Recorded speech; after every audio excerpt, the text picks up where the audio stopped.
Hey everyone, welcome to the CyberHub Engage podcast. Thanks for tuning in today and listening. We've got a great episode for y'all. Getting out of the CISO chair for a little bit and going down the chair that they don't like very much, right? I mean, how many people like lawyers? Only if they're in a lot of trouble or they need a lot of help, usually. But beyond that, not much at all. Yeah, but I do love this lawyer, though. David Katz is with us here, and he's the privacy and he's in charge of the privacy and cybersecurity practice at Nelson Mullins here in Midtown Atlanta, right? Yep. Thanks for being here, man. Thanks for having me. I'm really Happy excited. New to do Year. this. Thank you. Same to you. 2019. 2019 is here. It's going to be a great year. Any big resolutions? Not really. No, try not to make too many resolutions in the new year, right? We just try and do the best we can and move forward and not look back. Survive. That's right. Survive and thrive. That's right. Survive and thrive. That is my motto for the like new it. year. I Survive like and thrive. It is a it's I felt like this new year though was kind of weird. Yeah, I think there's a lot of I get the sense that people are kind of nervous about what 2019 might bring. A lot of, activity at the end of the year, a lot of instability in the economy. People are feeling nervous. So it does seem like 2019 is probably going to be one of these consequential years. And that's sort of how it's shaping up, I think, for folks going in. I don't know, maybe you're feeling something different, but that's kind of what I see. It felt like it. It was funny because I was watching on New Year's Eve, you're looking at Times Square. Yeah. And I didn't realize how many stages they put in the middle of Times Square. Like CNN's got one, NBC's got one, Fox has one. Yeah, they're all there. They're all there, like back to back to back to back. But typically, when you looked at like the overhead shot of Times Square, it was like people everywhere. Yeah, not this year. Yeah, I don't know. I've never had any desire to sort of go stand in a metal cage for like 13 hours in Times Square. But people do that every year, and they seem to really like it. But I don't think that would be something I'd want to do. No, I mean, I my favorite time of year in New York is Christmas Day. Yeah. It's a different New York. Yeah, it's a nice New York. Everything's closed, so. Unless you're in Brooklyn, unless you're in the Hasidic Jewish area, that's right. then that's everything's right. open. And Chinatown. Yeah, that's true. Yeah. So good times. David, so I kind of wanted to bring you on the show for a few reasons. Sure. One, you and I have amazing discussions. But really, I mean, when people think of a cybersecurity attorney or a practice, what does that really mean? I mean, why did you actually, as a lawyer, you could go into so many fields that are very, very lucrative? Yeah. Where you don't have to pave the way. Why cybersecurity? Right. Well, the way I got involved in cybersecurity, I mean, I started my career, I was a prosecutor in a big city, Baltimore City, Maryland. So most of the work I was doing was focused on first criminal activity and then large-scale investigations, and then managing all the components of those investigations to try to get a conviction. So a lot of the work that a cyber lawyer does is very similar. There's a criminal act that occurs, there's an investigation that's required, and then there are a lot of moving pieces to manage to ultimately get to a result. And being a cyber lawyer in the context of a breach doesn't always result in a conviction. That's the job of the law enforcement folks. But it does involve a lot of moving parts with ultimately the goal of protecting the client and notifying a consumer if required, or in most cases is making sure that you can remediate all of the activities, all of the damage that occurred as a result of the act. So a lot of the skills that I developed as a prosecutor and sort of in practice, in private practice with working as an in-house lawyer in a corporation sort of carried me into this practice in a very sort of nice way to make transitions. In the last 2 years that I was an in-house lawyer, I was dealing with these issues in 2012 and 2013, which was really right at the beginning of sort of when there were starting to be large-scale attacks and folks were having to respond. So that's how I ended up kind of in this space. But if your question is, what do cybersecurity lawyers do? We're really sort of like, responsible for managing a lot of chaos at the beginning of these crises and sort of getting everybody to avoid reacting and to sort of, move forward deliberately, carefully, and calmly in order to sort of get the right result. You say something that very often is, you kind of see it whenever there's an incident that happens, before it's declared a breach, when a company realizes their network has had some sort of incident, meaning it's had some sort of intrusion. Often, though those incidents don't really, they create a level of chaos based on, Right. how bad things are. So my question is, what are things that you see organizations that are not prepared for? What's the common thing where you see a lack of preparation on during an incident? Yeah, I mean, I think generally once you've had an incident, I mean, having an incident in and of itself reveals for the organization that there was a blind spot somewhere, right? I mean, just by definition of having some kind of incident means that something went wrong, right? All of the controls that you had in place, all of the preparation, somewhere there was a gap. And so, what organizations struggle with is the blind spot, is how do we anticipate what we're not thinking about and correcting what we don't know. And so once you get over sort of that shock, that surprise, and can sort of move beyond that, you can begin to deal with the actual incident and address the response correctly. But where organizations I think fall down is that and the attacks are evolving. So the blind spot you had that you thought you corrected yesterday is a new one a week later. And so it's very hard to sort of have real time at every second, to be so engaged that you have no gaps. And that's what's tricky for businesses. Do you feel like, so a lot of times, I mean, I've spoken to a lot of CISOs and CIOs on the podcast, and others that I've spoken with kind of off the record. Mm-hmm. There's always this challenge within an organization. A lot of times some of the decision-making people aren't really fluid in understanding security. Yeah. And that tends to create a lot of different challenges. Yeah. In the organizations that I've seen most successful in kind of getting that message across to the decision-making people is when they've had kind of an attorney, someone who can actually speak the language that a CEO would understand, or key decision-making personnel understand. Yeah. I mean, I think, there are a lot of challenges within an organization. One, just generally about, how they communicate, right? And then when you drill down into a level of IT, that's a whole separate animal in terms of communications, because, security may not necessarily have anything to do with or be in control of or have any influence whatsoever at all over IT operations.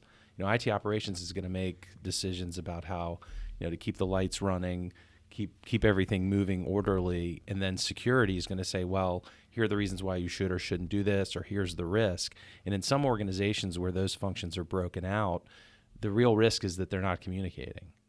And a lot of organizations have struggled about where to put security to ensure that the communication is done effectively, and that the right folks are making sure that the objectives of the security program are being carried out, accomplished effectively. The stress and the challenge is, do they interfere with the operation?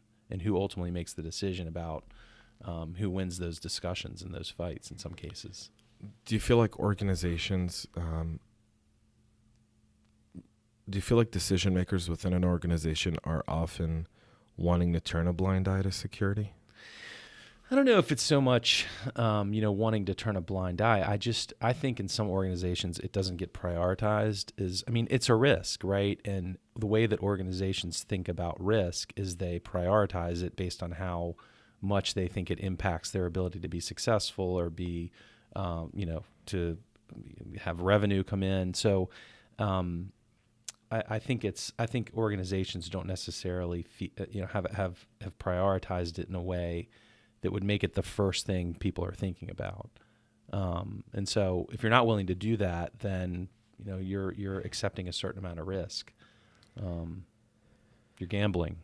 Well, you're gambling your company's future almost. I mean, it's funny you say that, because I've seen it so many times over and over again where people just really don't comprehend Yeah, I mean, it could, you're encrypted, so you're not going to be operating for the next week. And I think you've made that point. I've actually heard you say that, right? Right. That's something that folks can't seem to get their head around when they think about cyber risk. That your business could be down for a week, 2 weeks. It could take you that long. Well, to get everything running Maersk again. was down for 17 days. Yeah. Shipping giant. Right. They didn't. Right. They couldn't tell you where your container was on a boat for Yeah. 17 days.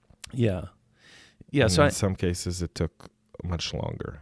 I think too within organizations, I mean, at the C-suite, I mean, I think the perception is that, if you're the CIO, that you're on top of these risks, or you're managing a chief information security officer, and you have complete visibility into all the risks in the organization. And that if you do see something that's critical, that you're communicating that up, and that there'll be a decision made about that. But I don't think these issues are getting that level of attention in all cases. So, one of the things I argue on is the fact that a CISO should be reporting directly to the CEO or at least a general counsel and not the CIO. Because how are you going to run security on the information systems when you're reporting to the guy who's in charge of the information systems? Yeah, I think that's tricky. I mean, the other thing too is there's a big, again, coming back to communication. I mean, even in cases where it's the lawyer that's responsible for sort of delivering the message up the chain, through the governance structure, there's the real risk that some things get lost in communication. And where I really see people struggling is, this is really a technical exercise, right? I mean, how do I explain in terms of risk that folks at the C-suite and at the board will understand when it's technical, right? I mean, I'd really have to understand what you're telling me to really be able to make a decision, and I can't understand because I don't have the background, right? But if you don't see, I think one of the challenges that chief information security officers have in some cases is in one way they're all very, very skilled and very talented. Some of them though aren't businessmen. Right. They're security folks. Right. They can have the technical conversation. They can't have the business conversation. That's right. And so when they're given the opportunity to go talk to someone, they lose them because they either get too technical or they oversimplify something and then it loses its real impact. Yeah, that's exactly because it right. doesn't sound so bad. Right. Or it sounds so bad that you end up getting fired because things just look really bad. Right. That's a great point. And so, this is where I honestly feel like I know of a few organizations where, you've got the chief information security officer, the chief privacy officer, and then they have a cyber counsel in their ranking. And so they all work together as kind of one team, one threesome, one could argue, to address everything that goes on from a privacy, security, and a legal standpoint to the executive board. Yeah. And the organizations that do that, I find them to be better. They're well-rounded. They definitely understand that risk piece of it, but everyone understands everyone else's kind of weakness and strength. Yeah, I think that's true. And you see that being reported across. I mean, the other thing I've seen too is that, if you're operating your business with, a legacy infrastructure, I mean, you just may not be able, from a business sense, to be able to really be effective in managing some of these risks because you're so, tied to a particular technology. And that if you start to talk about these risks and how to address them, you're really talking about fundamentally changing the business or, a huge capital expenditure.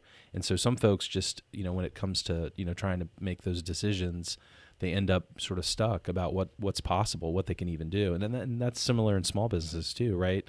How can you implement, $1 million program when, you don't have anywhere near that kind of money?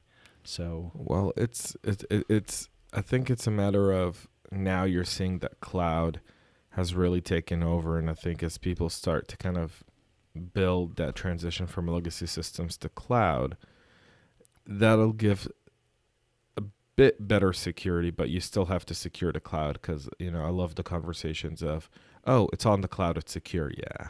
No, it's not. Right. No, it's not. You and I were talking about this a few weeks ago, I think right before the holidays. You see that when a company is breached, the media goes after it with Right. everything they've got. I mean, it's, to me, I always say a company that's been breached is a victim of a crime. Yeah. And then the media and a lot of the writers out there tend to re-victimize the victim by calling out a bunch of... Yeah. No, you're hitting on something very critical. I mean, so the position of the company in response to a breach ought to be one of complete contrition, right? We made a mistake. This thing happened. Here's how we're going to address it going forward. We're sorry. Here's what we're doing for the people that were affected. And that's why the response is so critical, because if you don't get that right, you are just going to be hammered in the press.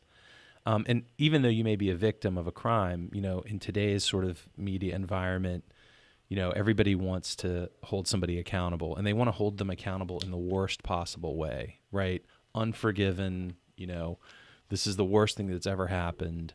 And so, that's what you're battling against in terms of how you go public with something.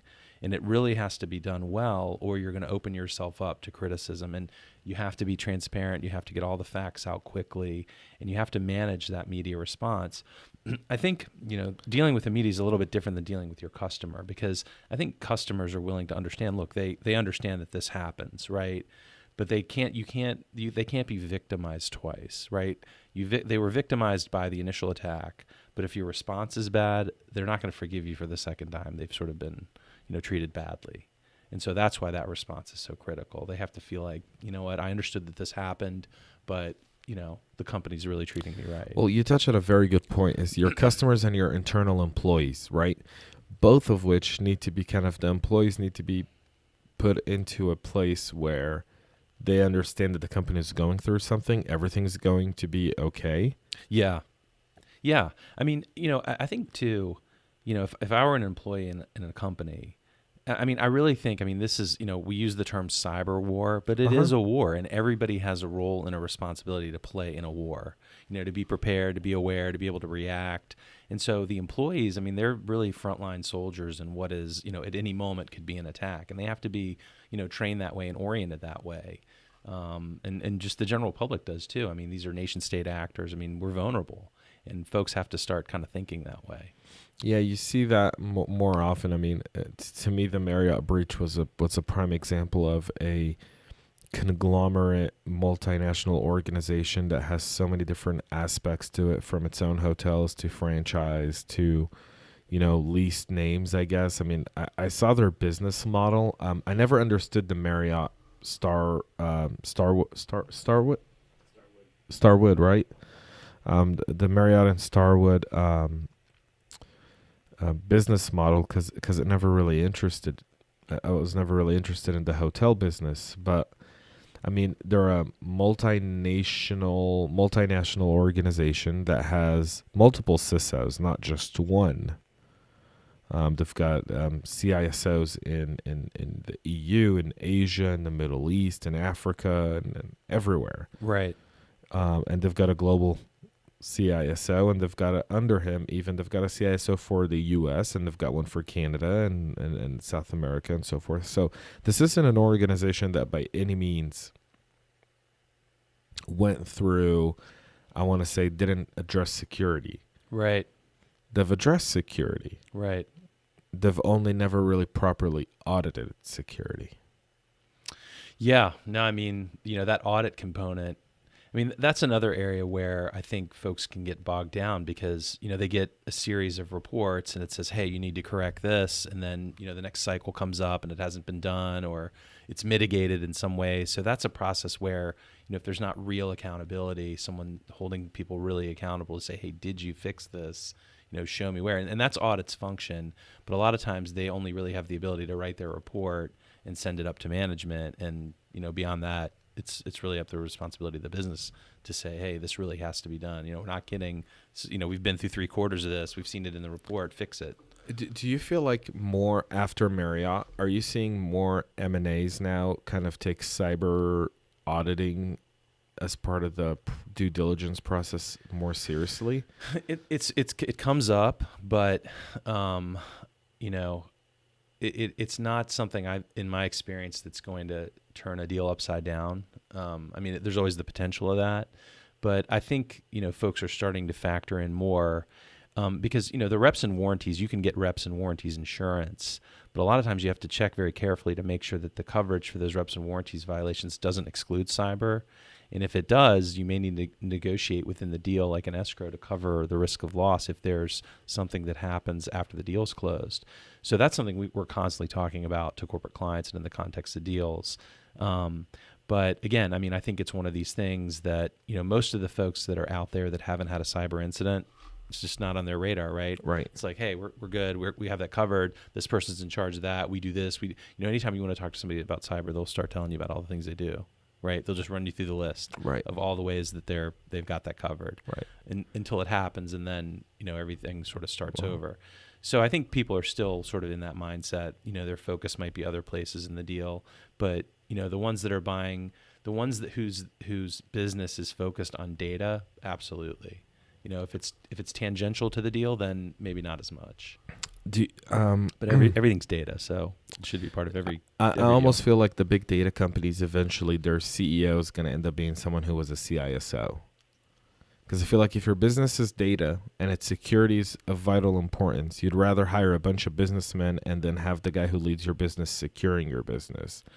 Yeah, I think the critical mass is going to be, and you're starting to see a little bit of this. I don't think the population really understands how significant some of the things are with Facebook and social media and the way that this data has been used, and sort of with the election and the way that people were manipulated with bots and really, for many, many years, really the only way to sort of talk about trends and the way that people were behaving were statistics, right? Right. And that's completely changed, because now I can drill down completely into what, David or James, what our preferences are, what we like, almost with predictive capability.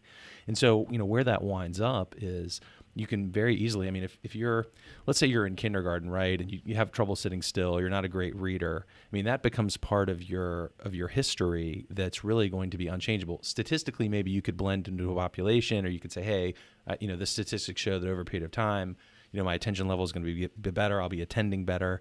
But once you've personalized this so directly, and you have the ability to do that with all of the inputs that are being analyzed and looked at and reviewed, it really starts to create a sort of a nightmare scenario, right? You start to think about how it extrapolates into, like, maybe insurance coverage, right? Like, David could be healthier. David could run more. We know he doesn't run. He searches couches on the internet to sit on. So, you really start to think about that kind of environment. And does the public recognize sort of what's happening and how that data should be secured or how it should be private? Do you think the public cares? I don't think they've had a reason to, but my concern is they may at some point, and at that point it's too late, right? How is everything the fallout from the 2016 election, right, and how your data was used, with the Cambridge Analytics thing with Facebook, that was a huge privacy kind of gaffe. Yeah. And then, when you start to think about the recent breaches, right, like, so, Equifax, right, all the credit card data, all of the hotel data. Someone, some nation state potentially, and then, even back to the OPM breach, right? All of the secured classifications of all of the people in the government. When you start to think about, all the profiles that could be developed, all the predictive behavior analysis that could be done on the data that's been captured to date, that's pretty frightening. It's pretty scary stuff. We had it, we were talking immediately after the Marriott breach, that if you're a nation state, you don't need those 500 million records. You're looking for 2,000-3,000 names on there, diplomats, leaders, major business people. You're seeing where they're traveling to. For 4 years, you were able to predict their movements because you knew where they were staying. You knew that they were now going to New York, and from New York, they were flying to Taiwan, and from Taiwan, they were going to Singapore, and from Singapore, they were going to South Korea, and from South Korea, they were going to London. And you could map out their movement, who they were meeting with, everything. You could see who else is staying at that hotel. Yeah. It's crazy. Yeah, how everyone's connected, all of the social media. So to your point, does it make sense to sort of even continue to elevate the role of Chief Information Security Officer? Absolutely. That really is, that is your intelligence officer, right? If you're a battle commander, that's going to be the guy that you need to be able to tell you where to go and what to do and what your risks are. If there's someone over the hill that could attack you. I thought about an idea I wanted to share with you. I don't know if you've ever read Robert Rogers' Standing Orders. He was a colonial frontiersman. He was the forefather of the Army Rangers. So he wrote down 28 rules of ranging that he implemented for his troops during the French and Indian War. And so there are 28 of them, and I think they could very easily be adopted to like good cyber practice, good cyber hygiene. The first one is don't forget nothing. I mean, that's great advice, right? Like, there's been plenty of activity over the last 10 years that would tell you, there's some risks out there that you need to be addressing right away. Don't forget what happened with these 10 other breaches before you. So don't forget how they started. I'll just share the second one with you because it's cool. And have your musket clean as a whistle, hatched, scoured, 60 rounds powder and ball, and be ready to march at a minute's warning. That's the kind of readiness that you'd have to have in an organization. You have got to be ready all times, at all days. You need to be monitoring, checking, to make sure you don't have a problem. So, I mean, a lot of these lessons, at least in terms of warfare or risk, are very applicable today. There's the congressional report on Equifax. Did you get a chance to peek on it? I did, yeah. All right, so I thought it was a very thorough report. I'll say that it highlighted, I thought it was more about company culture. And I think it was a report of what not to do than it was a report of how to get things better. Yeah. It's hard to comment specifically on what they were doing, as a company. But, I think one of the things that struck me is, and we mentioned it just earlier, is that the systems that they were trying to manage were older systems, and that the complexity of what they had acquired after all of these acquisitions, really made some of what they were dealing with a little bit more difficult. And part of what I took away, we were just talking about, is, in the acquisition process corporately, you really have to know what you're getting, and if it needs to be decommissioned or taken offline or not connected to the internet. But, within organizations, the IT infrastructure is just not built out to have all those capabilities of all those individuals. Right. So where does a business go, to really do that work? And I mean, there's specialty, consultants out there that can kind of do that, but that's just not a first priority, for businesses to bring in these outside folks and to unwind the acquisition and to decommission all the legacy systems that they brought or to convert them. Maybe there are people available to do that, maybe they're not, but so that was one of the things that struck me. They were dealing with and he had spoken to the Terry College of Business, I think some months before, to say, hey, we've got more data than the Library of Congress. So, it almost becomes, how big would a team have to be totally buttoned up, no risk, right, to manage that kind of information? I think it's a matter of the fact that Equifax is a data-only company. True. And they take your data without your consent, really, because you don't have a choice of them having your data. Yeah. I think that's the outrage. But do you feel like this congressional investigation, the congressional hearings that are going on around these issues, do you feel like those are setting the right precedent? I mean, is this really I hate the idea that lawmakers dictate priorities for business. Yeah, I mean, it's one, obviously, I don't think it's any secret that a lot of the questions they ask or the work that they're actually doing is done by the staff, right? I mean, I was impressed that I thought the report went into the kind of level of detail that as a cyber counsel I appreciate and could recognize, and I thought that they were focusing on a lot of the right issues. But in the actual questioning and some of the hearings that I've seen in the technology space, it's clear that the legislators really don't have a firm handle on the technology or the implications of the technology. So that concerns me a little bit, right? If there's going to be legislation written, is it going to be useful? Is it going to be something that actually is going to move things forward?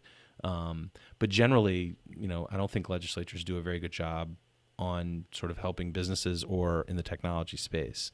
So if we get another series of check the boxes and here's what you need to do to comply, I'm not sure that advances things any further. Have you seen the law that just came out of a Democratic congressman that essentially says that CEOs could go to jail for a breach? I haven't seen that. I don't know. Did that come out recently? Yeah, it came out right before the holidays. Okay, I might have missed that one. That's ridiculous. Yeah, I mean, I forgot the name of the congressman. I don't think it's going to make any headway on the Hill at all. Yeah. But it was very interesting to kind of see that some of the solution for some of these lawmakers is to threaten people with jail time. Yeah. I mean, I think, the way that Congress could be helpful is encouraging, companies to develop, better and safer technology that could, be useful in helping to withstand cyber attacks. They could be helping to fund businesses like CyberHub Academy to come and educate people. I mean, there needs to be a massive education campaign. So they could incentivize the free market to begin to develop into these areas, the technology to develop. That's where I think the focus should be, because there are plenty of regulatory pieces in place that have been in place for a while. I mean, I think HIPAA is a good example. GLBA is a good example. PCI. Yeah. So it's not like we need another 4-letter acronym for. But that's what they do best. When something like this happens, they come out and, I mean, with CCPA, right? Right. I mean, you got to have a federal legislation, because you and I both know that, when you get breached in the U.S., you've got 50 different breach notification laws that you have to deal with. Yeah. And it's very complex. It's very cumbersome. For some organization, that alone of within itself, just managing that process costs them a lot of money that if they just had to report it to the FTC and federal circumvented state, they could invest in the security of the company. Yeah, I mean, the reason why I don't think you have national legislation at the moment, I mean, if you think about, these are consumer protection statutes, and so the states are, and certainly the attorney generals in those states, they have a say in how their consumers are protected at a state level. And so I think in some ways they're holding on to the ability to sort of manage that for those businesses in their states. And so that's traditionally how it's been done. Whether a federal law would preempt all that, I don't know. Right, but we live in an era of online and globalization. Right. Right? I mean, you're right about what you're saying 20 years ago. Right. Right before Amazon. Amazon turns 25 this year. Mm-hmm. That's insane. Yeah. Think about it. Amazon turns 25 years old this year. Right? But today, how many people really give their data locally? You don't. Where's your data stored? Most of the time, you could, we're in Georgia today, right? But if I went online and ordered something from Amazon, my data isn't stored in Georgia. It's stored on an Amazon server either somewhere out in Seattle or in California or overseas somewhere. It forces those companies to say, well, how many Georgia residents do I have? How many Georgia consumers? How many North Carolina consumers? Right, but that's a pain in their ass. Yeah, and actually, I mean, the definitions of what's PII are different in some states. Correct. So you could have a group, you could have the same breach, a group gets noticed and a group doesn't get noticed. So that you're right. Right, and then some states say you only have to report it if it's 5,000, but if it's 4,873 people, then you don't really have to tell them. Yeah. And so you go, so are those 4,873 people just... I feel like there should be a federal law that just says if you've had any sort of breach where data was compromised and it's PII data, you should notify the FTC. And I don't know that the FTC is the right body to do this. Yeah. But I don't know of a different body that would be able to run it. Yeah. I mean, the other thing, too, is what's the real harm? What's the real damage, right? A lot of these cases, these class action lawsuits have not been able to move forward because the actual You can't prove harm. Yeah, they can't. So, at the end of the day, everybody's identity is being stolen, but nobody's really, suffering from it at all, right? They've been given monitoring. There's never any, sort of incident where their identity's stolen. Maybe in some cases there are. I had my identity stolen, but it wasn't because of a cyber attack, right? It was straight up when I lived in Israel from 2009 to 2015, 16 almost. In that period of time when I lived abroad, someone about a year after I left the country got their hands on my social security number. I wasn't in the States. I didn't file any tax returns, so I had no idea. And I wasn't really monitoring my credit because I didn't make a big deal out of it because I didn't have credit, right, to be said. When I left, I had a very high score, and I was good with it. When I came back, I went to rent an apartment. So I go, okay, cool, this should be easy. I was like, hey, listen, I've got nothing on my credit from 2009. What you're going to see is, Yeah. And he goes, after I fill out the application, he goes, yeah, we're going to need like a 3-month security deposit. I'm like, for what, man? Right. Yeah. And he went, well, you're delinquent and you're in collections on all these different accounts. And I go, what accounts? So I got a copy of the credit report and I went, I never lived in Illinois. I was never in New Mexico. Yeah. Well, it's... Right. And I had to hire an attorney and I had to go and write legal letters with proof, proving that I resided abroad, that I was never in Illinois. Yeah. James Azar from Illinois. James Azar from Illinois, right? He had a lot of great stuff out there. I had a lot of great stuff out there. Let's run with Apparently, the I credit. had cars, apartments, credit cards, you name it, right? Yeah. But I could never point the finger to how that happened. I couldn't. Right. Yeah. I mean, and it was a lot of money in fraud, and obviously we had to report it to the police department and get a police report on it, because that was one of the prerequisites that the companies requires you to do, is file a police report, because essentially then they can charge you with perjury if they find out that you really didn't acquire this debt. You've filled out a false police report. No, it's a mess. I mean, one of the things we kind of touched on, the California Consumer Protection Act, if you look at the definition of how they've defined personal data under that act, it is so broad that it starts to get into the categories of what you can see sort of in the, the future, the dystopic, science fiction kind of personal information, right? And one of the, olfactory, is what your senses and how you smell and what your preferences are around that is one of the categories. And that legislation focuses on the buying and selling of that data. And being able as a consumer to pull that back or to have some say in whether that data is sold or not. So that I've heard some criticism about that bill, and it'll be impossible. It's the mini GDPR. I'm not sure, but if you're a business that's selling data, I feel like as a consumer, I should have at least some control over that. And it actually would incentivize you as a consumer to give permission for that and to be able to receive some incentive as a result of that. I think that, which is pretty different. I think that would, while that makes a ton of sense, it would never happen. Right. I think the lobbying from companies that sell data and use that data, right, even from a political level, political campaigns that want to acquire that data to use it to target their block of voters or the undecided block of voters, would never allow a consumer to control his data. Not in these United States. But it does sort of represent, will there be some sort of like shift in consciousness in terms of what makes you? No. You know why? Because you can get a free Starbucks gift card. Well, no, meet the millennials. Right. Meet the millennials of today. Right. They post everything online. Right. Everything. That's right. So, all right. Everything is online. There's not a shed of privacy. Yeah. Right? They don't really care for privacy. It's not like, when we grew up, our moms would come in the house, close the door, and if there was going to be a family discussion, the doors were closed. Right. The windows were closed, the curtains were pulled down, and you were having a private family discussion. So you're saying we're going to merge with the machines? Like it's hopeless. Like we're just going to upload our consciousness into the AI. Honestly, there's no controlling it. I don't think so. I just think that we would. In Europe, they have a different view of privacy than we do in the U.S. Right. I think the U.S. we live with an illusion of privacy. We live with an illusion of it. It's an illusion. Right. We don't have privacy. We don't have privacy because Snowden showed us that we don't have any privacy. Right. And I'm not glorifying Snowden. He's a traitor, and he should rot in Russia until he's ready to come back and rot in a U.S. jail. What he did was detrimental to national security.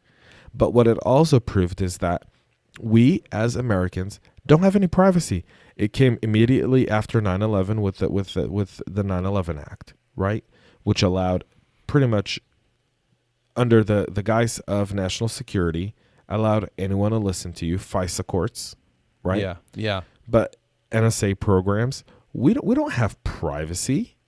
Yeah, it's not valued here in the same way that the Europeans value it because they had something really awful happen to them, right? The Holocaust and the way that the Nazis used information and collected information and, folks began to be sort of disappeared. Right. But, sort of collectively as a country, the U.S. hasn't had, or that at least people acknowledge or aware of or talk about, like a massive event where people were like, oh my God, this is, we're really starting to see this come to fruition. Now, maybe that'll happen. But that's what I'm saying. I just don't understand why, maybe it's a generational thing, like you were saying with the millennials, why people are so easily able to give up this information. And then as the technology develops and there's so many things about your preferences that are identifiable, that can be tracked, and that can be marketed back to you to manipulate you. Why people don't have an awareness of that and are more careful about what they want to share. Because they don't care. Because here's the thing: the people who care about their privacy aren't on Facebook. Right. They might be on Twitter. They might be on LinkedIn for their professional network. Right. But they're not on Instagram and Snapchat, and they're not posting. They're very much controlling their post. They're using it more to gather information than give information. I mean, so that's maybe an argument for why, the legislative piece is important, is because there are ways that information can be misused. If you as a consumer aren't going to be conscious of that, then maybe you need to be protected. But I don't think that's the lawmakers. I don't think that lawmakers should have that. Should have that say, is what I'm saying. Is like there's full reign corporate control. No, I'm not saying that the free market should control it either. What I'm saying is that Congress hasn't shown the ability to create laws that balance between business and consumers. No, that's true. That's definitely true. Yeah. Right? Yeah, it's hard to find that balance. They haven't found that balance, and typically what ends up happening is they pass a law that's very, very, very extreme to one end or the other. And then it ends up getting changed, and more money gets wasted into trying to change it, amend it, create something to offset it. Yeah. Now, I mean, it's definitely going to have to be, I think, probably industry driven, and there's no incentive for them to pull back because, the data is the gold, right? Why would you limit, that? Well, I think every person who I've spoken with on the Hill who talks about data privacy and information security will always tell you, we care deeply about this. Yes, we want to find a way to regulate it. But like you said, you see them, asking questions to Mark Zuckerberg or the CEO of Google. I forgot his name. Goompa, I think so, or whatever. I forgot his name. But we're the product too. It's like when you're the product, when you're the product, your information is the product. Nobody wants to mess with the product, right? So it's hard to incentivize them to, affect the bottom line. Yes. Restrict themselves in any way. What are some of the best practices you're seeing in organizations? Good hiring, good education, real focus on, how do we become more secure, and do we have the right people in the right positions? Because I mean, within sort of the security community, there's plenty of awareness about, the latest virus, like how to patch, what are the issues that you should be focusing on operationally. But I think where organizations don't necessarily, have the ability to deal with that information is because they don't have the right people in place. They don't have the right, expertise in-house, and they may not know how to go externally to find that either. So I think there's, the right hiring and the right education is the first place to start. And then I think it's making sure that the technology is the best that you can buy and the most secure. And but I think more it's the individuals you have kind of operating the systems. As someone who's been in this industry for quite some time, do you see any hope? Are you optimistic about cyber in 2019, or are you more concerned than you were before? It's always hard to say you're not optimistic, but I mean, my level of concern is pretty high. And because what I don't see, I mean, I think it continues to get worse, right? It doesn't seem to be improving. We can't say, 2018 was much better than 2017. It seems to be no bottom. Well, 2018 to a specific point, up until about October, seemed good. Yeah. There was hope, right, after October, yeah. And then after October, you had Marriott come out and you had a few other breaches, and you were like, ooh. Yeah, so, I mean, I think it's hard to know, like, what will be the point where things start to shift, to the good side, right? I'm not sure what it's going to take, but so I don't have any sort of optimistic view of it. I think folks are going to still have to deal with this challenge and, find innovative ways and to manage the risks that exist, and that are pretty significant. Yes, they are. David, I want to say thanks for being with us. It was great fun. Morning. It was great fun. I really Happy enjoyed New it. Year. Thank you, if you are listening to the CyberHub Engage podcast, so subscribe to our YouTube channel below. Make sure you're following us on Facebook, LinkedIn, Twitter, Instagram. What am I forgetting, Micah? Facebook, Twitter, LinkedIn, Instagram. iTunes, Google Play. Make sure you subscribe to our channel. Thanks for listening. David Katz was with us today. Nelson Mullins, you can find him on LinkedIn, right? David Katz. That's right. Yep. And Katz F. David on Twitter. Katz F. David on Twitter. Follow him, interact.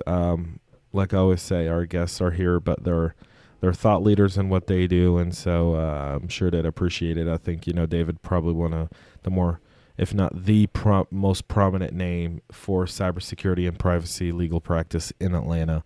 I don't think anyone else comes even Thanks, James. close to the work you do. I mean, you are everywhere, which is great. And so thanks for listening. Thanks for tuning in. Thanks for being with us. You're listening to the CyberHub Engage podcast. We'll be back with another short message after this message right here.